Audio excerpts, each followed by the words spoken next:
Poultry and হ্যাচারির পক্ষ থেকে আপনাদেরকে স্বাগতম জানাচ্ছি। আমি আরিফুল ইসলাম। আজকের ভিডিওতে আপনাদেরকে তুলে ধরবো ব্রুডিং প্রক্রিয়া। কিভাবে ব্রুডিং প্রক্রিয়া সম্পূর্ণ করলে আপনার বাচ্চার ওজন সঠিক সময়ে সঠিক ওজন আসবে, সেই প্রক্রিয়াটা আজকে তুলে ধরার চেষ্টা করব। আপনারা সব সময় মনে রাখবেন, ব্রুডিং প্রক্রিয়ার কিন্তু দুইটা গুরুত্বপূর্ণ দিক রয়েছে। একটা হচ্ছে লিটার ম্যানেজমেন্ট, আর একটা হচ্ছে টেম্পারেচার নিয়ন্ত্রণ করা। এই দুইটা যদি আপনি ঠিকঠাক কন্ট্রোল করতে পারেন, তাহলে কিন্তু বাচ্চার ওজন সঠিক সময়ে সঠিক ওজন আসবে। আর একটা হচ্ছে ভিতরে যে গ্যাস উৎপন্ন হয়, অ্যামোনিয়া গ্যাস, সেই উৎপন্ন গ্যাসটাকে নিঃসরণ করা। এই তিনটা আপনি কিভাবে করতে পারেন সেটা আজকে তুলে ধরবো বগুড়া পোল্ট্রি অ্যান্ড হ্যাচারির পক্ষ থেকে। প্রথমেই আমি বলি যে একটা ব্রুডারের নিচে আপনি কয়টা বাচ্চা দিতে পারবেন। একটা ব্রুডারের নিচে আপনি 300-400 বাচ্চা দিতেই পারেন, কিন্তু যতটা সম্ভব কম বাচ্চা দেবেন তত ভালো। কারণ বাচ্চাদের মধ্যে যত স্পেস থাকবে তত কিন্তু বাচ্চার গ্রোথ ভালো হবে, বাচ্চার স্বাস্থ্য ভালো থাকবে। যে ব্রুডিং সম্পূর্ণ করার সময় যে ব্রুডিং এর চারপাশে আপনারা জানেন আবরণ দিতে হয়। এটা হিসেবে অনেকেই প্লাস্টিক ব্যবহার করে, অনেকেই শীট ব্যবহার করে, অনেকেই বাঁশের তৈরি জিনিস ব্যবহার করে। আপনার যেটা ইচ্ছা, আপনার হাতের নাগালে যেটা পাবেন আপনি সেটা ব্যবহার করতে পারেন, কোনো সমস্যা নেই।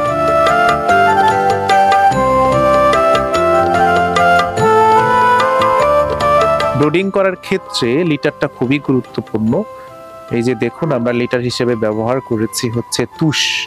এই তুষ কিন্তু মুরগির যে বিষটা আছে সেগুলো কিন্তু শোষণ করে নিতে পারে, এই জন্য তুষটা খুবই ভালো। কিন্তু আপনি কি পরিমাণ তুষ ব্যবহার করবেন, তুষের পরিমাণের ক্ষেত্রে আমরা বলি, যদি গরমের সময় হয় বা গরমের সময় যদি আপনি ব্রুডিং করেন, তাহলে আপনার এই 2 আঙুল পরিমাণ তুষ দিলেই চলে। কিন্তু যদি বেশি শীত হয় সেক্ষেত্রে আপনার 4 আঙুল পরিমাণ ভিতরে আপনার দিতে হবে। এরকম গভীর 4 আঙুল পরিমাণ গভীর আপনার তুষটা রাখতে হবে। এখন যেহেতু আবহাওয়াটা ভালো, গরমের দিকে আছে, সেজন্য তুষ অতটা ব্যবহার করা হয়নি। তুষের গভীরতা দেখেন, এখন এই পুরুত্বে তুষ ব্যবহার করা হয়েছে। তুষের উপর আপনারা কি ব্যবহার করবেন? তুষের উপর আপনারা দুইটা জিনিস ব্যবহার করতে পারেন। একটা হচ্ছে এরকম পাটের বস্তা, সেটা। আরেকটা আপনি ব্যবহার করতে পারেন, সেটা হচ্ছে পেপার। পাটের বস্তা ব্যবহার করার সুবিধা হচ্ছে এইখানে পাটের বস্তা কিন্তু মুরগির লিটারটা শোষণ করে নিতে সক্ষম, এই দিক থেকে ভালো, ভেজা স্যাঁতসেঁতে থাকে না। আবার পাটের বস্তায় কিন্তু মুরগির যে পা আছে, পাগুলো আটকে থাকে, ফলে মুরগি পিছলে পড়ে যায় না।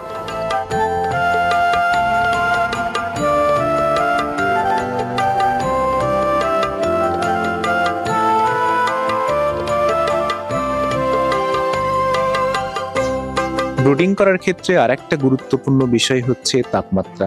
তাপমাত্রা যদি ঠিক না থাকে তাহলে কিন্তু আপনার ব্রুডিং পদ্ধতি কখনোই সফল হবে না, বাচ্চা ঠিকঠাক বৃদ্ধি পাবে না, অনেক ধরনের রোগ বালাইয়ে আক্রান্ত হবে এবং সঠিক সময়ে সঠিক ওজন আসবে না। বিভিন্ন ধরনের রোগের আক্রমণের ফলে পুরো খামারটাই কিন্তু ফাঁকা হয়ে যেতে পারে।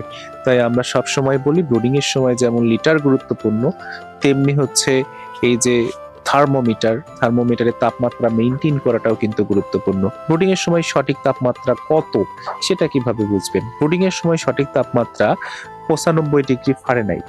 প্রথম সপ্তাহে প্রথম 7 দিন আপনার এই যে ব্রুডিং যার ভিতর করবেন, সেখানে কিন্তু 95 ডিগ্রি ফারেনহাইট তাপমাত্রা মেইনটেইন করতে হবে। 7 দিন পরে আপনার কাজ হচ্ছে ব্রুডিং যেটা করেছেন, ব্রুডিং এর চারপাশে যেই সাইড ওয়ালটা তৈরি করেছেন সেটাকে একটু প্রসারিত করে দিতে হবে। প্রসারিত করে দিয়ে এমনভাবে প্রসারিত করবেন যেন তাপমাত্রাটা 95 থেকে 90 ডিগ্রি ফারেনহাইটে নেমে আসে। এই 90 ডিগ্রি ফারেনহাইট পর্যন্ত 7 দিন চলবে। তার পরবর্তীতেই এই তাপমাত্রাটা আরেকটু কমাতে হবে, 85 ডিগ্রি ফারেনহাইট করতে হবে। এইভাবে আপনি তাপমাত্রা কমাতে কমাতে 75 ডিগ্রি ফারেনহাইট অথবা 75 ডিগ্রি ফারেনহাইটে আনবেন, এবং মুরগি বাজারজাতকরণ পর্যন্ত আপনার তাপমাত্রা কিন্তু 75 ডিগ্রি ফারেনহাইট পর্যন্তই রাখতে হবে। তাহলে দেখবেন আপনার মুরগি রোগ বালায় আক্রমণ হবে অনেক কম এবং ওজনও আসবে সঠিক সময়ে এবং সুস্থ সবল হবে। তাই তাপমাত্রা এবং লিটার যদি ঠিক থাকে তাহলে কিন্তু ব্রুডিং প্রক্রিয়াটা অনেক সহজ। তাপমাত্রাটা কিভাবে আপনি ধরে রাখবেন সেটাও কিন্তু একটু গুরুত্বপূর্ণ ব্যাপার। যে আপনি এরকম থার্মোমিটারটা ঝুলিয়ে দিতে পারেন, সেখানে তাপমাত্রা কিন্তু শো করবে। এখানে তাপমাত্রা শো করছে 26.8 ডিগ্রি সেলসিয়াস। অর্থাৎ এখানে দরকার হচ্ছে 35°C, সেখানে আছে হচ্ছে 26°। তাহলে এইটা উঠবে কিভাবে? এইটা উঠবে হচ্ছে এই যে দেখেন চারপাশে যে ফাঁকাটা আছে, ফাঁকাটাকে যদি আমরা ঢেকে দিতে পারি। ঢাকার ক্ষেত্রে গুরুত্বপূর্ণ যে নরম যে শাড়িগুলো পাওয়া যায়, সেই শাড়ি কাপড় দিয়ে বা লুঙ্গির কাপড় দিয়ে আপনি এটা ঢেকে দিতে পারেন। ঢেকে দিলে এই তাপমাত্রাটা কিন্তু উপরের দিকে উঠবে এবং 35°C চলে যাবে।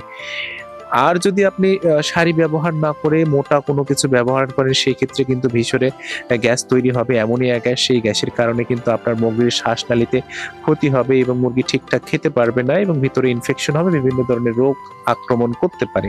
সেই ক্ষেত্রে আপনারা একটু খেয়াল রাখবেন নরম সুতি কাপড় দিয়ে ঢেকে দেওয়ার। এইভাবেই আপনার ব্রুডিং প্রক্রিয়াটা সম্পন্ন করবেন।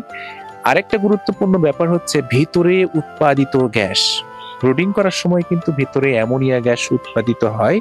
সেই অ্যামোনিয়া গ্যাসটা যেন ভিতরে রয়ে না যায় সেই ব্যবস্থা করা। এটা কিভাবে করতে পারেন? দিনের বেলা কোনো সময় যখন রোদ ওঠে সেই সময়ে আপনি উপরে যেটা ঢেকে দিয়েছেন সেই ঢাকা জিনিসগুলো খুলে দিতে পারেন। খুলে দিয়ে কিছুক্ষণ রাখলেন, কিছুক্ষণ রাখলে কিন্তু এর ভিতরে যে অ্যামোনিয়া গ্যাসটা আছে সেই গ্যাসটা বের হয়ে যাবে।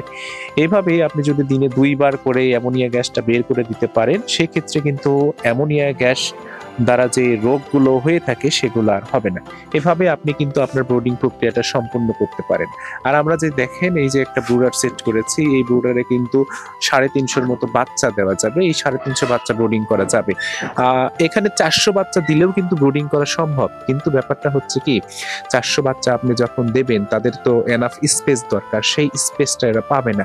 তাই এনাফ স্পেস যখন না পাবে তখন কিন্তু ওদের মধ্যে খাবারের একটা কম্পিটিশন হবে, পানি খাওয়ার কম্পিটিশন হবে। অনেক বাচ্চা খেতে পারবে, অনেক বাচ্চা খেতে পারবে না। সেক্ষেত্রে কিন্তু দেখবেন কিছু বাচ্চা ছোট হবে, কিছু বাচ্চা বড় হবে। তাই আপনারা যদিও 400 বাচ্চা দেয়া যায় এখানে, তাই বাচ্চা আপনি যত কম পারেন তত কম দেবেন। এইরকম একটা ব্রুডারে আপনি 300 বাচ্চা দিতে পারেন। 300 বাচ্চা দিলেও যে পানির একটা ব্যবস্থা, হ্যাঁ, পানি ব্যবস্থা কিন্তু আপনার ঠিকঠাক করতে হবে। পানি খাওয়ার কম্পিটিশন যেন না থাকে বাচ্চাদের মধ্যে। পানি খাওয়ার যখন কম্পিটিশন হবে তখন সমস্যাটা হবে সবাই একসাথে পানি খেতে যাবে। পানি খেতে যাওয়ার ফলে পিছনের বাচ্চার গায়ের ধাক্কায় সামনের বাচ্চাটা গিয়ে পানির মধ্যে পড়বে, ভিজে যাবে। ভিজে গেলে কিন্তু রোগবালাইয়ে আক্রান্ত হবে। আবার কোনো কোনো বাচ্চা আছে কম পানি পান করবে, কম পানি পান করলেও কিন্তু বিভিন্ন ধরনের রোগ আক্রান্ত হয়। যে পাকস্থলী আছে, শ্বাসনালী আছে, সেগুলো কিন্তু শুকিয়ে যায়। বাচ্চা ঠিকঠাক খেতে পারে না, ফলে যা খাবার খায় হজম করতে পারে না। মুরগির পিছনের যে অংশ, বাচ্চার পিছনের যে অংশ, সেখানে পায়খানা লেগে থাকে, বাচ্চা ঠিকঠাক বড় হয় না। তাই খাবার পাত্র এবং পানির পাত্র যেন পর্যাপ্ত হয় সেটা একটু খেয়াল রাখবেন। আর খামারে যখন আসবেন, যখন যাবেন, সবসময় একটু জীবাণুনাশক স্প্রে দিয়ে অথবা জীবাণুনাশক পানি দিয়ে পাটা ধুয়ে খামারের ভিতরে প্রবেশ করার চেষ্টা করবেন। এইভাবে যদি আপনি ব্রুডিং প্রক্রিয়াটা সম্পূর্ণ করেন তাহলে দেখবেন আপনি ইনশাআল্লাহ ব্রুডিং প্রক্রিয়ায় সফল হবেন এবং আপনার বাচ্চার গ্রোথ কিন্তু ঠিকঠাক আসবে। ধন্যবাদ।